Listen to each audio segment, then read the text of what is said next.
Welcome guys to another video of Black Ops 2. You guessed it, and today I'm talking about the PlayStation 4 and some of its features, what I think, what I know, and this video is going to change. I'm going to update, I'm going to give you guys more information on the video, more info, stuff like that. As more information comes out in the later months, I'm going to update, keep you informed, but this is as of right now what I'm aware of, what I know, what is factual, and what can be used for your knowledge.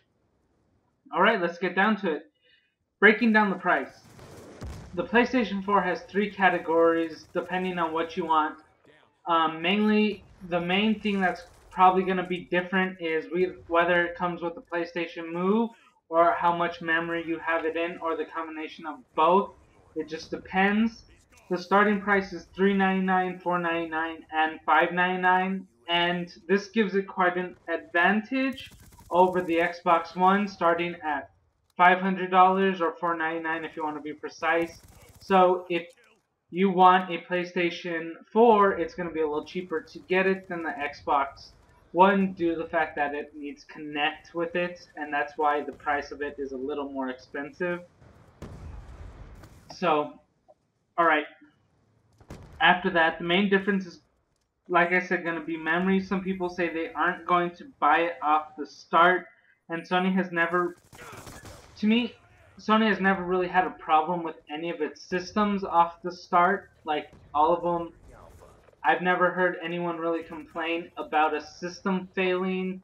I mean, yeah, your motherboard might fry, stuff like that. I've had my motherboard fry on one of my PlayStations, but it was one of the first Xboxes on PlayStations as soon as it came out, and I never really had a problem, and it was already 5 years old at the time when it fried.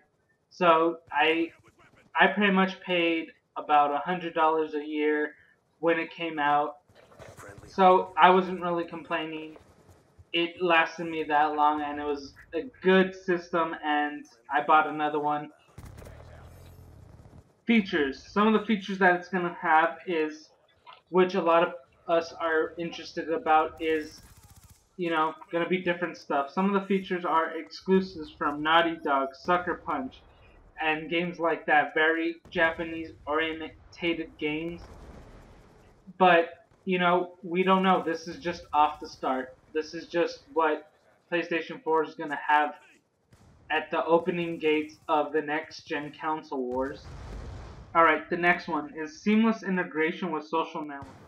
Now what that means is that it's going to have pretty much able to have anything integrated with the social network. And those social networks include Facebook, YouTube, Twitter, Instagram, stuff like that. You're going to be able to record a 15-minute clip and post it up on Facebook showing how awesome you did, or on YouTube.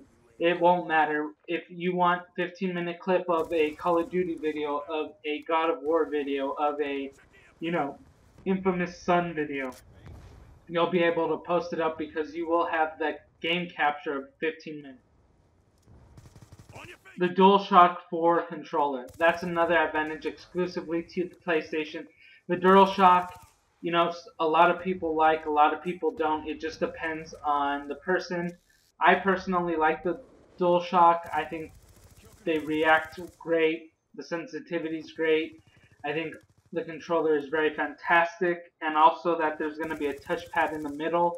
This could be used for pretty much anything and everything that, anyone could think of. Having a little screen in the middle of your controller could be a huge benefit for developers, and it's going to be very interesting to see how they use it to their advantage.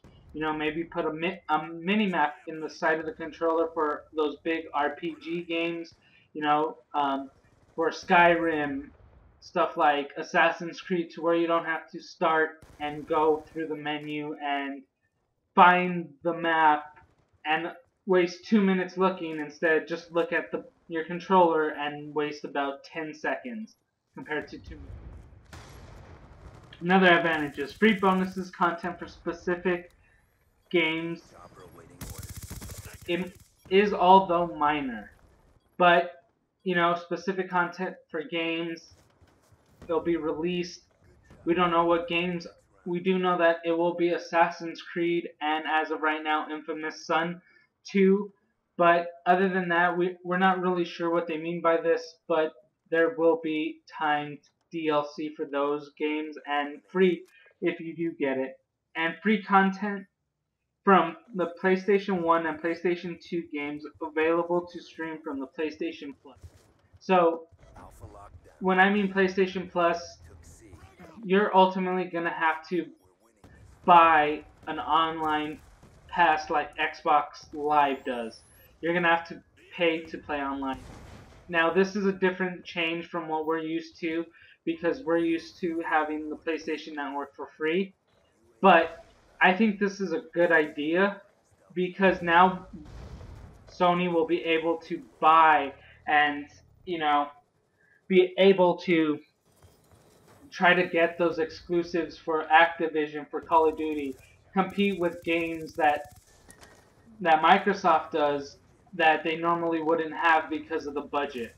And they'll be able to get better servers, better network, pretty much everything that you would want from an online experience to be. And these timed DLCs are going to be perfect for that. And I think, getting a PlayStation 1 or PlayStation 2 game is a great benefit. A lot of those games are still fun to play and still just ultimately great and are a blast. And I think a lot of us grew up off of the PlayStation 1 and PlayStation 2 games, Spyro, Crash Bandicoot, Mario. Well, not really Mario, but you get what I mean. Those games, helped us fall in love with video games. Um, we'll also You'll also be able to download your multimedia apps like Netflix and Hulu without having the PlayStation Plus. So, like, let's say you still have the PlayStation 4, but you don't want to spend an extra $50 for PlayStation Plus. You'll still be able to download those YouTube, Netflix, the NFL games, all of that you normally would want to expect from something will be there, and it's going to be free, that you're not going to get charged for it. It is going to be slightly more powerful than the Xbox One. It's going to have a lot more RAM and a lot more graphics, and it's going to be able to render faster. It's going to be able to play a little bit smoother. The graphics aren't going to be as ugly as you might think. They're going to be really nice, and it's going to have a faster hard drive and a faster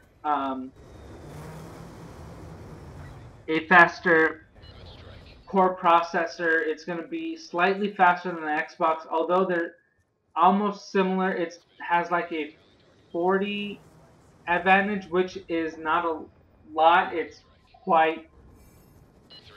a lot, but yet again, it's not too much to where it's just going to blow the socks off of the Xbox One.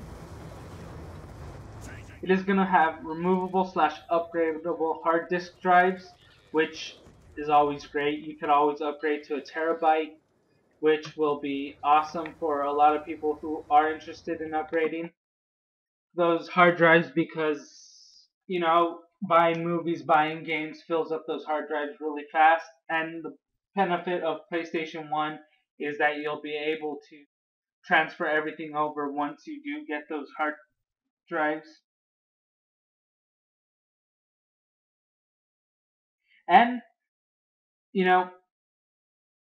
one of the only downsides to this is probably going to be paying for the online experience. But other than that, I don't see really any downsides, except maybe some exclusives that you're not getting, like, let's say, from Activision, like Call of Duty. But other than that, we're already used to waiting. The majority of PlayStation players are already used to a month. And, I think Sony will be able to buy and start competing really when they make the bid with Call of Duty for the exclusives first. Well, guys, that's all to this video. I hope you guys liked the gameplay in the background. And till next time, guys, King out.